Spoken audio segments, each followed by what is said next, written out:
Muito bem, então bora continuar aqui nossa jornada no capítulo 2. A gente está onde? Falando sobre os princípios.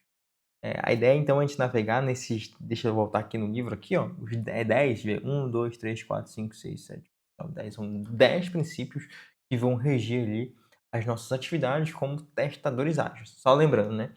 A gente começa o capítulo falando sobre o que é um testador ágil, a gente passa pela mentalidade de um testador ágil e agora a gente caminha, então, para a gente entender como que então funcionam alguns princípios de um testador ágil. Quais são os princípios que são importantes para que um testador ágil tenha, para que ele possa desempenhar as suas atividades e que esses princípios possam penetrar de alguma forma na maneira como a gente faz tudo que faz durante os nossos projetos e nossas sprints, por exemplo, tá bom? A gente falou na última aula sobre o primeiro princípio em si, que foi prover feedbacks contínuos. Então, quem perdeu, já volta lá na aula passada, dá uma revisão lá, e é um princípio muito importante a forma como nós nos comunicamos.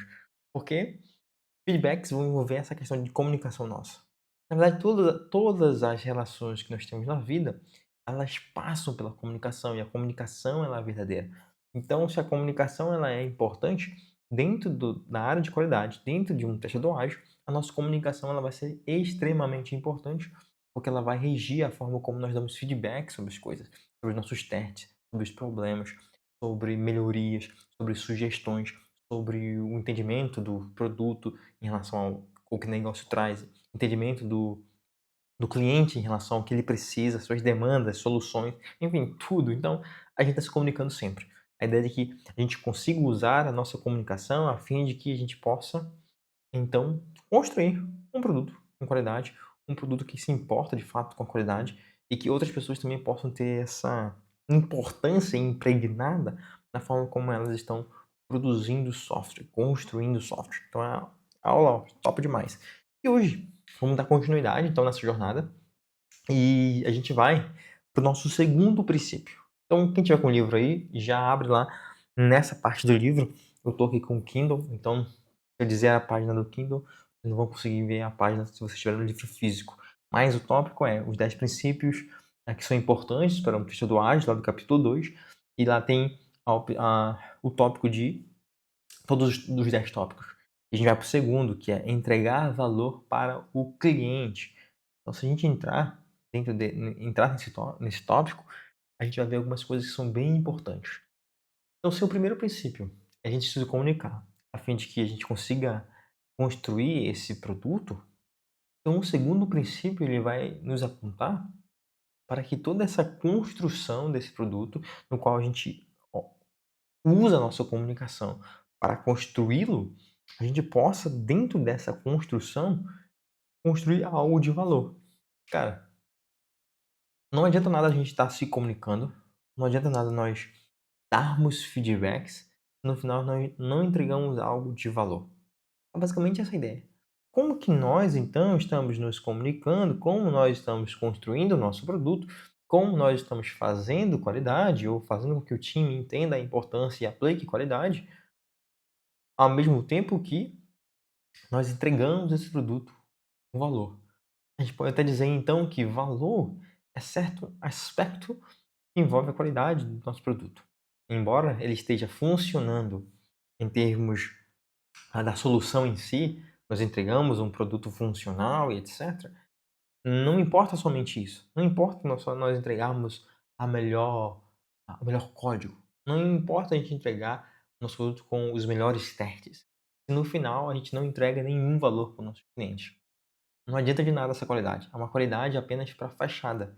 É apenas uma qualidade por vaidade. Tem um projeto que tem um melhor código, melhor estrutura, melhor arquitetura. Eu tenho um projeto que eu tenho N tipo de testes. A gente aplica N tipo de testes. Então a gente tem um projeto que tem processos.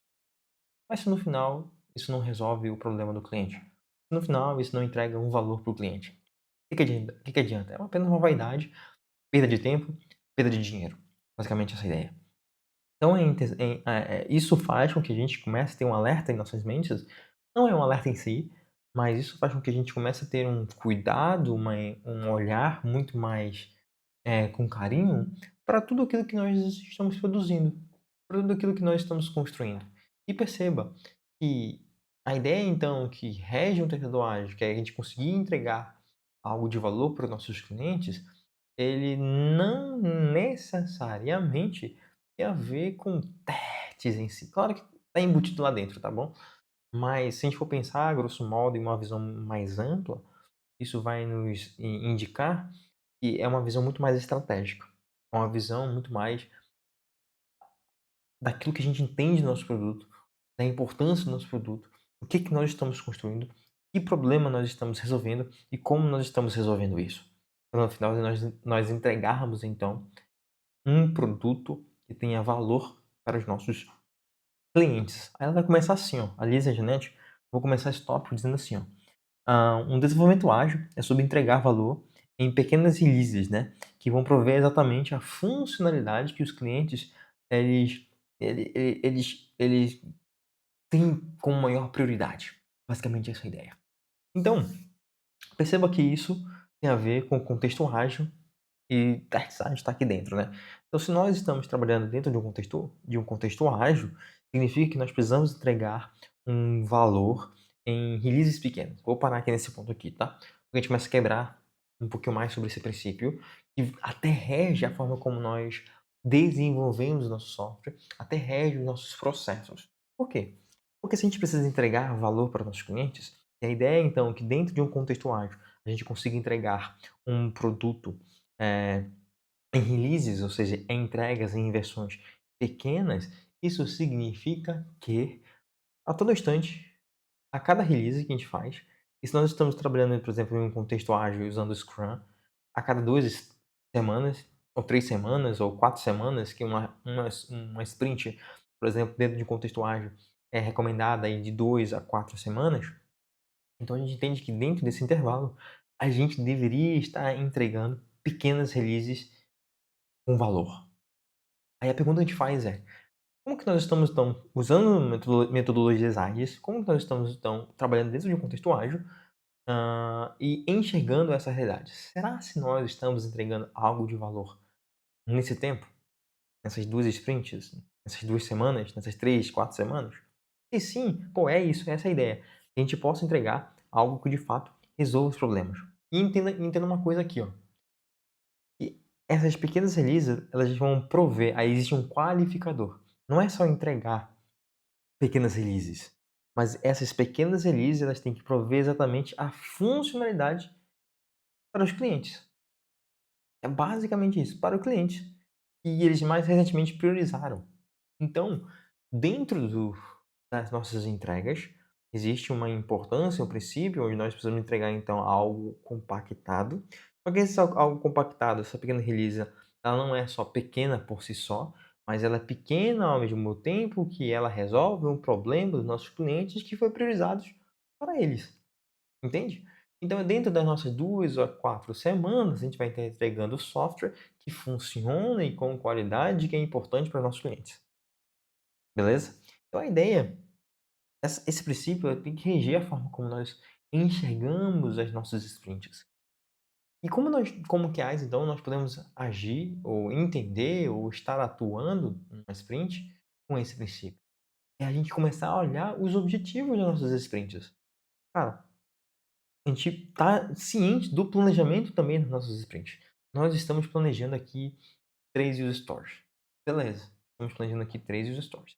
E a pergunta que nós temos que fazer é: essas 3 user stories, gente, elas vão resolver que problemas dos nossos clientes? Ah, vão resolver esse, esse e esse. De fato, elas são as mais importantes, mais prioritárias nesse momento para os nossos clientes? São. Beleza. Elas vão entregar o valor exatamente como elas deveriam entregar? Ou seja, essas user stories aqui não dependem de nada. Quando nós fecharmos essa release, essa pequena release, com essas user stories aqui, elas vão estar funcionais na mão dos nossos clientes, ou elas dependem de outra coisa? Não, elas vão estar funcionais. Pô, show de bola.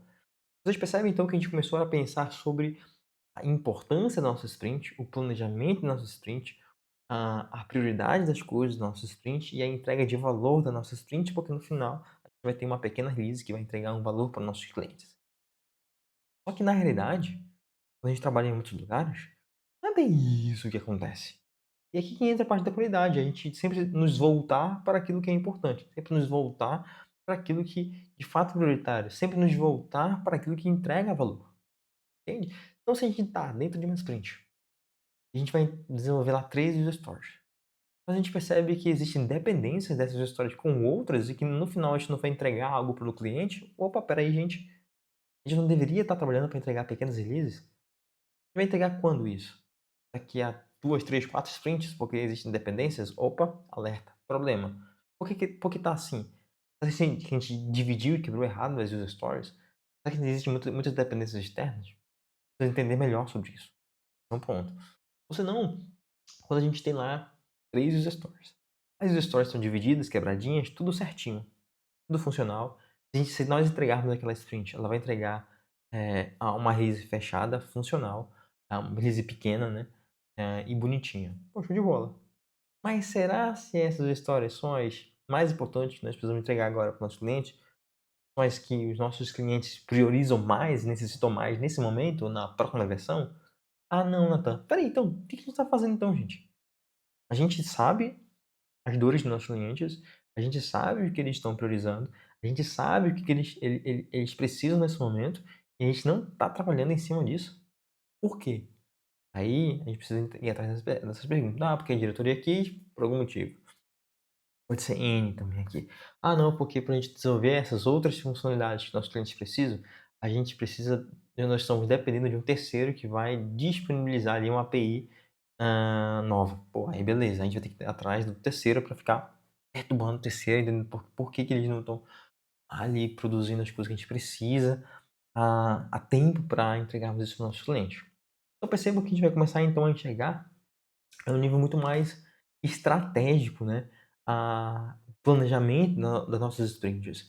É a gente ser uma voz dentro do time que a gente possa auxiliar a que o time enxergue essas necessidades. E aqui eu entendo, gente, que não é tudo QA que faz isso, não é tudo QA Júnior, por exemplo, que faz isso, até mesmo alguns QAs plenos. Eu vejo muitos QAs seniors fazendo isso. E a pergunta que vocês podem fazer é assim: ah, tá, mas isso é uma atividade de sênior, então? Pela maturidade ao longo dos projetos, eu entendo que isso é mais natural para um sênior fazer e é importante que um sênior faça. Mas aqui é um encorajamento para vocês. Como sempre a gente tem aprendido aqui ao longo desse livro, mas eu estendo um pouquinho mais a questão da nossa não limitação. Não se limitem também a fazer certas atividades que são capazes de serem feitas por vocês, mas que talvez fossem feitas em níveis mais superiores. Não se limitem a isso. Ah, não vou fazer isso porque é um nível superior e eu não sou esse nível. Não, porque é aí que vocês vão mostrar a importância das atividades de vocês, porque é aí que vocês vão mostrar que vocês estão preparados para vocês estarem no nível acima. É aí que vocês vão estar preparados de saberem que talvez seja o momento até de sair da empresa onde vocês estão. Cara, faço coisas importantes, coisas que entregam valor, questionamentos que visam a qualidade, que visam o produto, mas não estou sendo reconhecido aqui, seja de forma financeira ou seja de forma de cargo em si, né. Então não faz muito sentido aqui a valorização que estou tendo. Mas percebam, vocês atuam primeiro, naquela ideia de que a gente possa subir de cargo para depois atuar dentro desse cargo. Normalmente existe um gap, não gap, né, é um overlap, existe um overlap.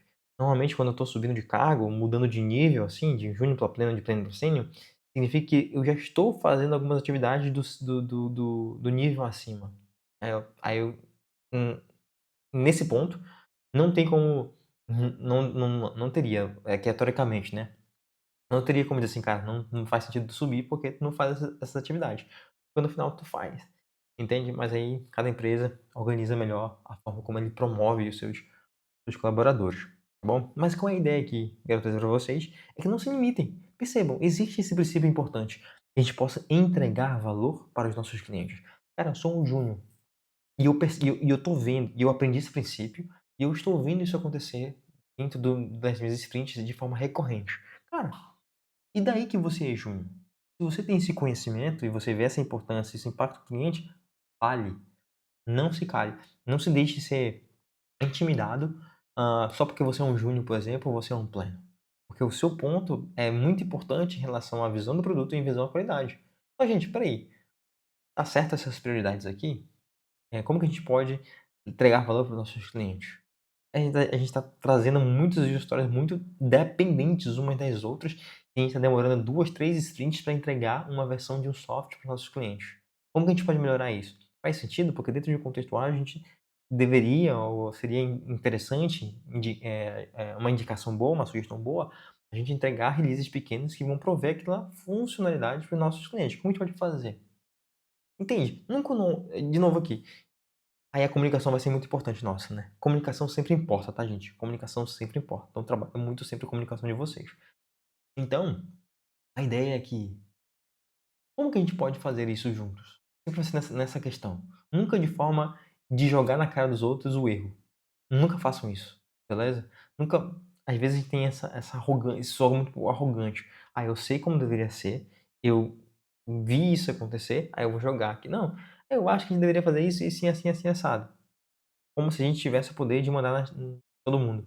Como se a gente tivesse a não sensibilidade de fazer com que o time jogue com a gente, entende? Então a ideia é que a gente consiga jogar com o time.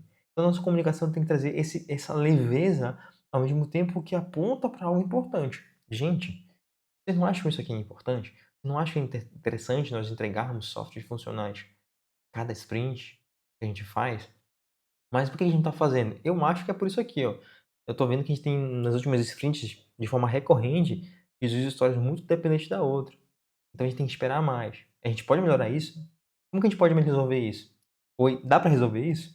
Então é jogar pro time perguntas, e essas perguntas vão ser essenciais. Porque pode ter outras pessoas que podem estar pensando a mesma coisa, mas não tem coragem de falar. Ou pode ser que o óbvio precisa ser falado também, porque a gente tá tão automático, que ninguém mais percebe, porque a gente sempre faz desse jeito. Então a gente não teve uma luz aqui do lado que pudesse, pô, faz total sentido isso, cara. A gente não estava meio cego, né. É aquela viseira de cavalo, né, coloca a viseira do cavalo? Vocês sabem por que coloca a viseira do cavalo, né?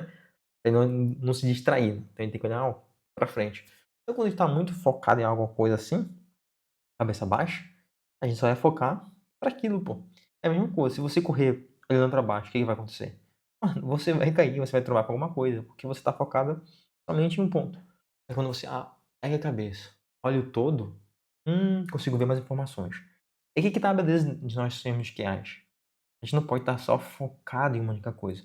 Por isso que eu sempre digo, qualidade é muito mais do que a gente escrever cenários, executar testes e analisar uma user story meia boca. E se a gente analisasse de fato uma user story, como já teve aqui imersões sobre análise de story, é muito mais abrangente do que apenas ler os critérios de aceite, ler algumas regras de negócio e sair escrevendo alguns casos de testes, né, ou cenários de testes. Mas se a gente está com essa viseira, mas se a gente está sprint após sprint, nós como QAs, olhando somente para isso, significa que a gente está perdendo o quê? De vista todo o produto. Seja processo, seja estratégias, seja a forma como nós desenvolvemos o software, seja a nossa comunicação com outras pessoas. Enfim, a gente está lá, focadinho, presinho, naquele mundinho nosso. Percebe? Então, se nós temos esse poder, nós enxergamos esse princípio, nós vemos as coisas acontecerem, a gente tem a possibilidade de falar. E percebam, até agora aqui, a gente já chegou aqui com 18, quase 20 minutos dessas duas linhas iniciais aqui, desse princípio. A gente falou de testes em si? Cara, a gente não falou de testes em si. A gente falou de casos de testes. A gente falou de tipos de testes. A gente falou de técnica de testes. Cara, a gente não falou, percebam, a gente não falou. Mas por que que isso tá em por que isso aqui tá dentro de um livro? Ou por que que eu falo isso dentro de um contexto de testes ágeis ou de qualidade, por exemplo, teste? E de novo, qualidade não é só a gente escrever cenários, executar esses cenários. É muito mais abrangente que isso. E a forma como nós entregamos o nosso software, desenvolvemos o nosso software, ela é muito importante porque impacta a qualidade no final das contas. E o que a gente mais quer é entregar um software que nossos clientes vão usar, que nossos clientes vão aderir, vão ver a importância, vão gostar da nossa solução. É claro que essa solução tem que ser qualidade, mas é interessante ter essa visão. É a forma como nós vamos quebrar as nossas user stories. A forma como nós vamos delinear tudo aquilo que nós escrevemos dentro de uma user story que o time vai desenvolver e seja utilizável em última instância. Como a gente faz isso? E porque isso é um desafio, gente. E eu vou dizer que não é fácil, pô. Você pegar, por exemplo, uma funcionalidade, ou parte de uma funcionalidade, e dizer assim, cara, a gente precisa entregar essa funcionalidade. Mas essa funcionalidade, pô, ela é muito grande. Como que a gente vai quebrar para entregar parte dela e que ainda assim o nosso cliente consiga utilizar sem depender das outras coisas? Isso não é fácil, gente. Isso não é fácil. Alguém diz assim, é fácil, Nathan. Depende do contexto. Depende do contexto, depende do tipo de produto que a gente está desenvolvendo. Se é educação, se é financeiro, se é e-commerce, todo esse, como a gente já viu aqui nessas aulas, né? Todos esses linhas de produtos têm as suas particularidades que vão definir as suas dificuldades. Então eu vou dizer assim, cara, não é fácil não, pô. Porque seria muito sem empatia da nossa parte a gente só cobrar as coisas do nossos product owners, né, ou da área de negócios, o analista de negócios, enfim. Ó, mano, tem que quebrar aí bonitinho para que as coisas elas venham quebradas, funcionais, pequenas, para que a gente possa entregar lá. Senão a gente não vai desenvolver não, né? É muita grosseria, pô. A gente não tem empatia de como que é difícil, pô. Como que vai quebrar de fato? Porque lembra, o nosso software tem N camadas, pô. N camadas. Tem a parte UI, tem a parte do código em si, do front do back, né? Que mexe com a UI e o back-end. Aí tem lá as APIs que a gente vai utilizar, tem as classes que a gente vai utilizar. Como que a gente vai cortar a fim de que tudo seja funcional, sem depender de outras coisas? Cara, então a gente tem que começar a pensar que isso não é fácil. Eu tenho que ter empatia, jogar com o time, resolver isso junto com quem? Junto com o time. Como que nós, como time, podemos fazer com que isso se torne real? E que isso se torne algo ordinário. O que eu quero dizer com isso? Algo comum, normal, que a gente faça ao longo da nossa sprint. E deixa o extraordinário, aquilo que é exceção, né? Para um outro momento, no qual a gente vai resolver de outro jeito. Mas, que de praxe, entregar releases menores e funcionais para os nossos clientes. Ah, veio uma história que não dá para quebrar. Aí é exceção. Sabe qual é o nosso problema? A gente quer sempre fazer da exceção a regra, pô. Aí a gente esculhamba com tudo, entendeu? Basicamente isso. Porque a gente quer fazer a exceção, aí, então vamos fazer assim pra sempre. Vamos entregar software gigante mesmo. Não tem problema não. Não, pô. Deveríamos tratar as exceções pelas exceções e pronto, acabou-se. O que é ordinário, a gente faz do jeito ordinário. Qual é o jeito ordinário? A gente conseguir entregar releases pequenas, de fato funcionem, e entreguem um valor para os nossos clientes que eles vão utilizar a nossa solução naquela fatia.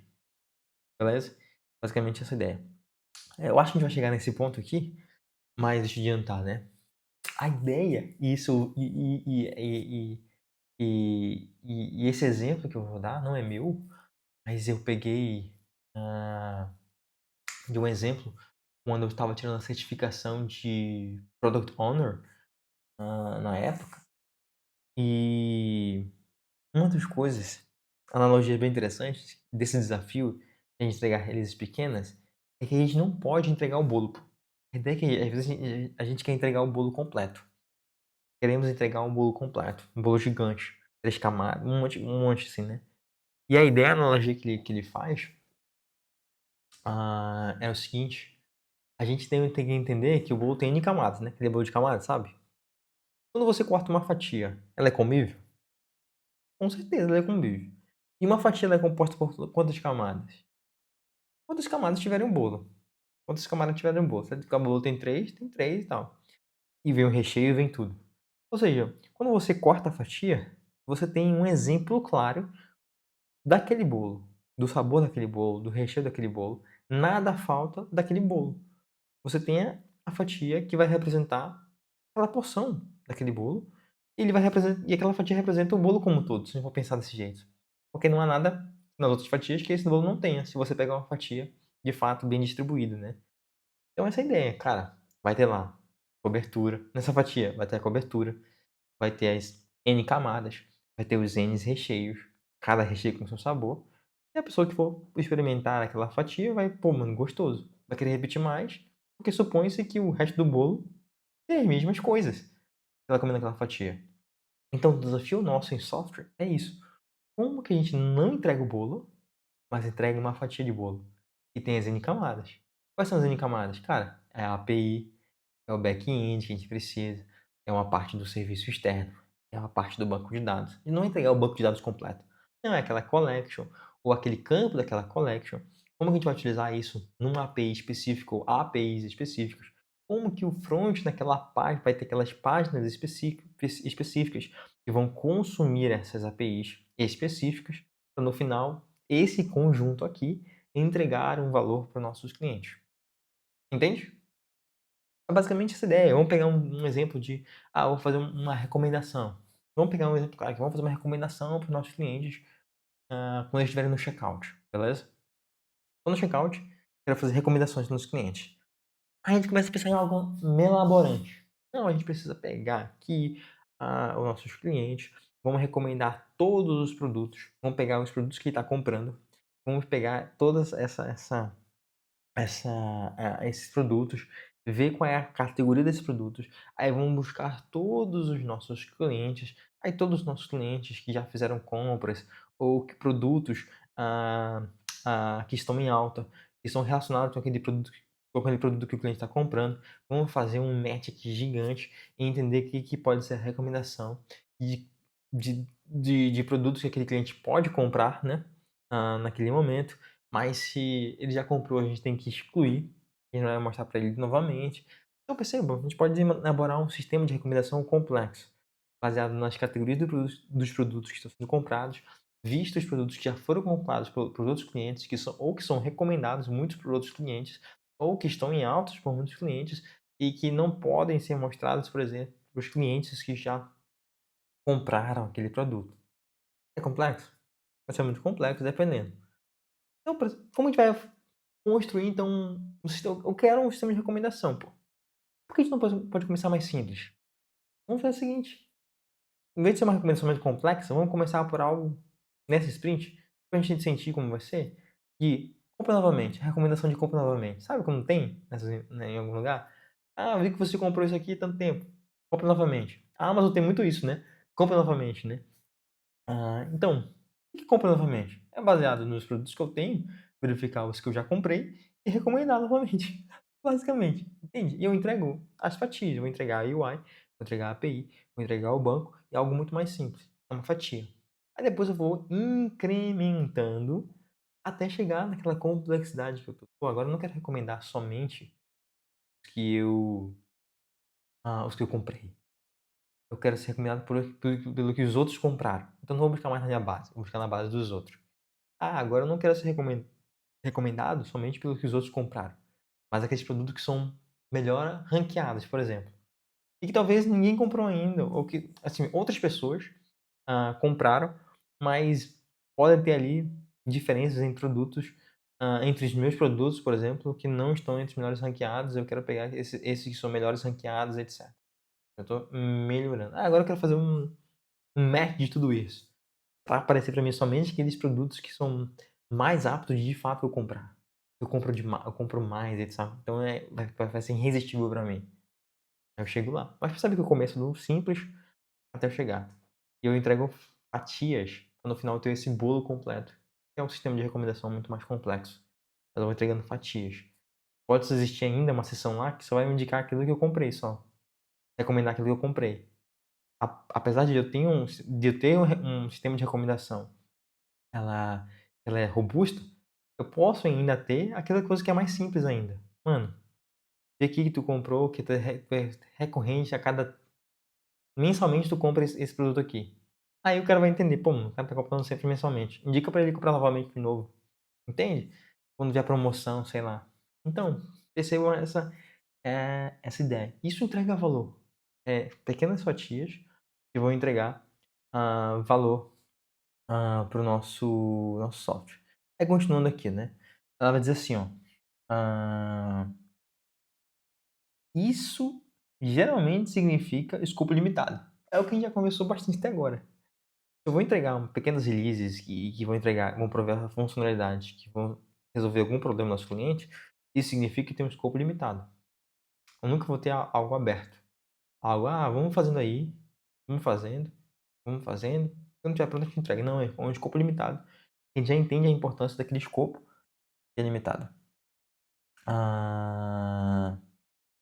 Então, todo mundo vai falar assim, todo mundo pode questionar essas adições. Assim, antes ela fala assim que isso é fácil de pegar, né, enfim, em times de clientes, nos desejos dos times, dos clientes, que são pelas features mais legais e tal. E qualquer um pode adicionar questões dentro desse escopo limitado. Essa é a ideia. Tipo assim, eu tenho um escopo limitado, mas é sempre interessante. Eu tenho um escopo limitado, todo mundo pode sugerir, pô, mano, tem esse escopo aqui, mas eu acho que seria interessante a gente adicionar isso. Vamos pegar esse exemplo que eu dei. Ah, tem esse exemplo de e-commerce mais limitado que vai indicar aquilo que eu comprei. Pô, beleza. Pô, se a gente adicionar, a gente já vai mostrar aqueles produtos que eu sempre compro. E se eu adicionar um alerta, quando aquele produto que eu sempre compro, não só mostrar, mas quando tiver promoção. Porque não adianta, pô, eu posso mostrar pra ele daqui a 5 dias, mas se é 3 dias antes aparecer uma promoção, eu já mostro pra ele, pô, não preciso esperar 5 dias. Vamos pensar que tem esse tempo aí de recomendação. Toda sexta-feira eu recomendo, por exemplo: "Ei, compre aqui esse produto que você comprou". Mas se na quarta aparecer uma promoção, já indica já, pô. Porque na sexta pode ter acabado a promoção, ou na quarta a gente já precisa de comprar. Isso é melhor pra empresa, lucro. Ou seja, pode ser uma adição aqui bem interessante, entende? Então todo mundo pode fazer. Só que olha o que ela vai dizer, mas, eu já vi uma contra-ideia aqui. Mais um testador geralmente reconhece o impacto para a user story. Para a user story, basicamente. Porque eles precisam pensar sobre as repercussões ou os impactos dos testes. Aqui é interessante, gente. Nós vamos entregar valor. Vamos entregar essa pequena user story, essa pequena release, e alguém vem adicionar mais escopos. Qual é o nosso papel aqui, gente? Como testadores ágeis. Todo mundo pode, e aquela adição pode entregar algum valor sim, e ela pode entrar para os stores. Mas a gente, não é que a gente vai descartar, tá? Não, de novo, não vamos ser aqueles policiais chatos, como eu falei, como já viu. Não vamos ser aqueles policiais, não, gente, escopo fechadinho, tá top, fechadinho, não entra mais nada, viu? Não entra mais nada, vamos seguir a risca. Não, pô, isso não é chato desse jeito, pô. Não deveria ser, né? Eu sei que alguns são chatinhos mesmo, desse jeito. Mas a ideia então, pensem comigo. Pô, essa ideia é maneira. O cara vai adicionar uma feature, um pedaço a mais nessa feature, nessa user story. A gente vai entender o valor que isso vai trazer. Pô, interessante, hein? Quando tiver promoção, então eu já tome aqui, ó, compre esse produto aqui. Ah, baixo de bola. Só que a nossa mente não tem que estar só nisso. Tem que estar no esforço de testes que vai ser preciso para essa edição e o quanto isso impacta os testes ou a user story. Essa é a ideia. Cara, estou adicionando algo. Gente, essa adição aí vai envolver a gente chamar uma API a mais. Que API? Para saber se o produto está com promoção ou não. Porque a gente já tem os produtos do cara que o cara comprou. Pô, show de bola, só vai recomendar. Só que como vai ter essa adição nova aí, a gente precisa saber se aquele produto ele tem promoção ou não. Como a gente sabe? Como a gente vai saber se esse cara tem produto ou não? Aí, galera, putz, mano, é verdade. A gente não tem API X? Não, pô. O terceiro tá desenvolvendo ainda. Ou a outra squad tá desenvolvendo ainda. Ou nem existe. Mas a gente vai ter que fazer uma API nova para buscar produtos que estão em promoção. É. Ah, saquei. Mas hoje, como que a gente guarda os produtos que estão em promoção? A gente mostra hoje no nosso e-commerce produtos que estão na promoção? Não, a gente não mostra. Treta.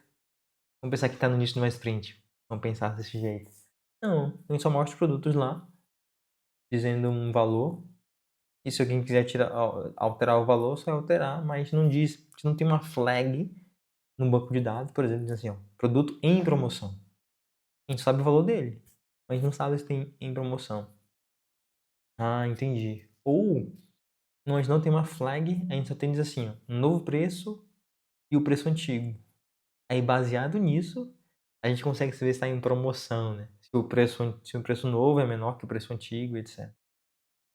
Mas a gente não tem nada que gerencie isso.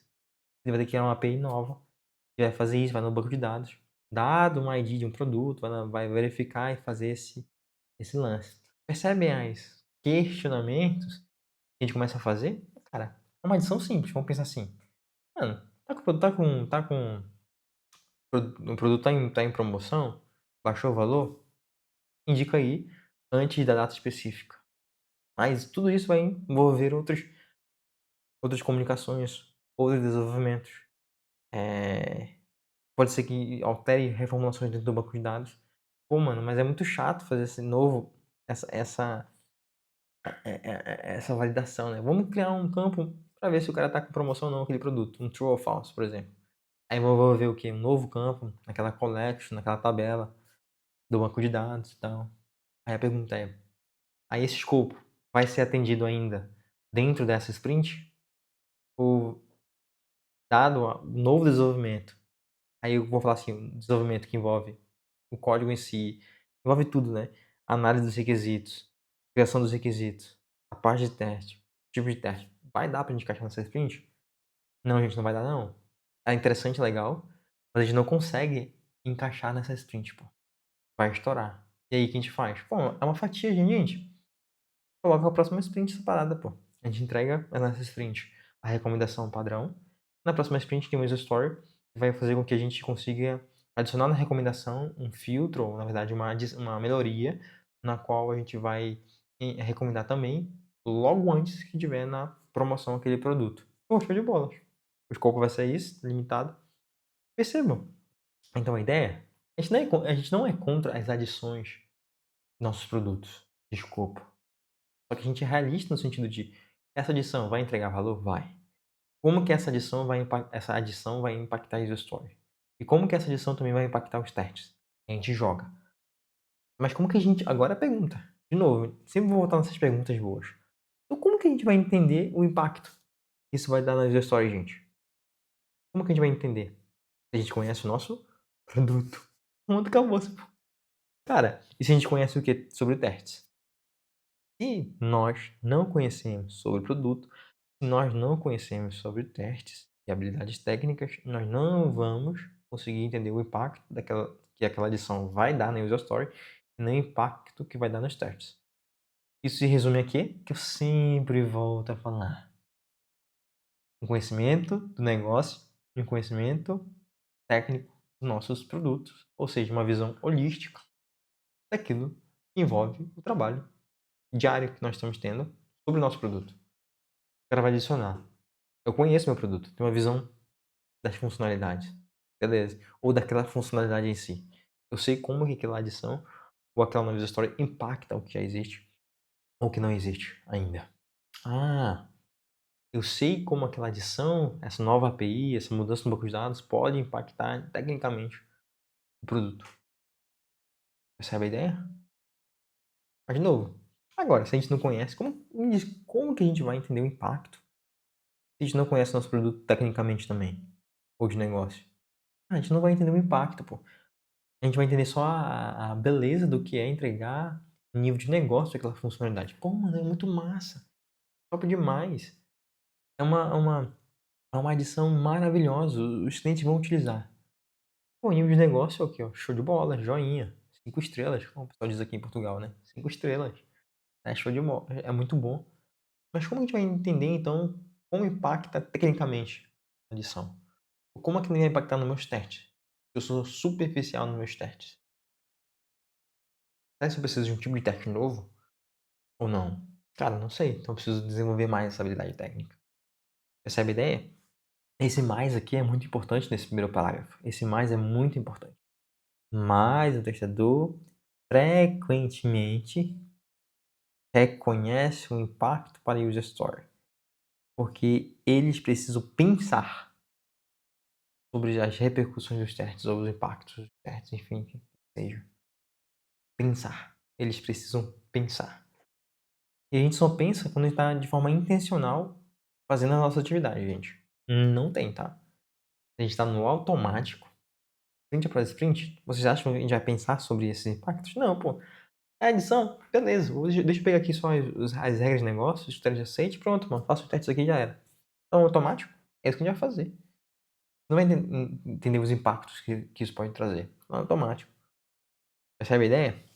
Então, já fica aqui, ó, um parágrafo em 40 minutos, pra gente ficar em alerta aí do que de fato é esse princípio, o que rege esse princípio aí. E a Lisa, ela tem uma história muito interessante, né? Ela vai dizer assim, ó. No entanto, depois que a interação começou e discutimos mais detalhes sobre as histórias, a ideia é que ela fala que o Product Owner, ele participa das reuniões de planejamento, né? Em cada interação. É interessante mesmo porque vai ter o planejamento da sprint. Então, precisa ter um PO lá dentro para planejar junto com a gente, né? Como vai ser aquela sprint. Ela fala assim, no entanto, depois que a interação começou e discutimos mais detalhes sobre as histórias e como testá-las, ele geralmente traz uma ideia que não surgiu durante o planejamento. Cara, isso aqui é muito comum, gente. Começou a sprint. Aí, durante a sprint, foi conversando, foi trocando ideia, tarará, tarará, tarará. E quando viu, ele traz mais informações que não apareceram anteriormente. Mano, informação nova aí. Não discutimos. Estranho isso aí, hein? Não tínhamos essa informação. Não sei se acontece só em Portugal isso. Né? Só em Portugal acontece essas coisas, dizem. Ali, ó. Como? Bem, seria muito bom se a seleção destinatória pudesse incluir X, Y, Z e ser classificada em A também. Um pedido inocente pode adicionar muita complexidade ao mesmo story. Costumo trazer um dos programadores para falar sobre se essa adição pode ser tratada dentro do escopo da história que planejamos. Caso contrário, pedimos ao proprietário do produto, ou seja, o Product Owner, que escreva um cartão para a próxima interação. Sim. Mano, tava vendo? Eu acho que a gente pode melhorar esse filtro aí, hein? Um X, um Z, acho que fica bacaninha. E aí dá? Mano, peraí. Tu tá trazendo uma adição aqui nova. A gente precisa entender qual é o impacto que isso vai dar, pô. Aí ela fala que sempre trazia um desenvolvedor, eles analisavam e viam, dá pra te colocar? Pô, se dá, beleza. Se não dá, e fala assim, ó, Product Owner, coloca pra próxima história aqui, porque não vai dar não. E coloca pra próxima sprint. Esse é um ponto importante aqui, que não acontece em muitos lugares. Ela fala, caso contrário, pedimos ao Product Owner que escreva um cartão para a próxima interação. Então, eles, ou seja, o QA e o desenvolvedor falaram assim, pô, não vai dar. Escreve lá uma próxima história para a próxima interação. Olha que interessante a liberdade e a autonomia que eles tinham. Aqui que é legal, dentro de um contexto ágil. Eles então enxergavam que eles poderiam o quê? Mano, é esse escopo que foi definido, não vai conseguir alocar, acho que é melhor a gente colocar na próxima história. Coloca lá. Em muitos lugares que acontece. Não, pô, vai assim mesmo. Coloque aí, porque vai ter que ser, vai ter que subir e tal. Não existe esse entendimento também da importância daquele escopo que nós definimos e planejamos. E o time entendeu que não dava, porque ia atrapalhar a sprint, pô. A entrega. E se vai atrapalhar a entrega, cara, próxima sprint. Mas não é muitos POs que entendem isso. Ou PMs, pelo menos, que entendem isso. Entende? Então, cada vez mais que a gente caminha o entendimento de que, cara, meu time sabe o que tá falando, no sentido de, pô, os caras analisaram, viram, e realmente não dá, então beleza. Vou colocar os melhores POs entendiam. Não, beleza, então, a gente coloca o próximo sprint. Agora, quando recebe um top-down, aí as coisas começam a desandar de forma muito rápida, né? Aí ela vai continuar aqui, ó, no próximo parágrafo. Os testadores ágeis mantêm o foco na big picture, ou seja, holístico, gente, ó. A gente sempre tá olhando pro todo. Podemos fornecer as funcionalidades mais críticas nessa interação e adicioná-las posteriormente. Se deixarmos novos recursos entrarem, corremos risco de não entregar nada no prazo. Se ficarmos muito presos a casos extremos e perdemos as funcionalidades principais no caminho feliz, não forneceremos o valor do que a empresa precisa. Cara, eu sempre digo isso para todos os meus alunos. Cara, foca no quê? Foca no que é crítico. Foca no que é importante para a história. Deixa o que? O trivial para depois. No final.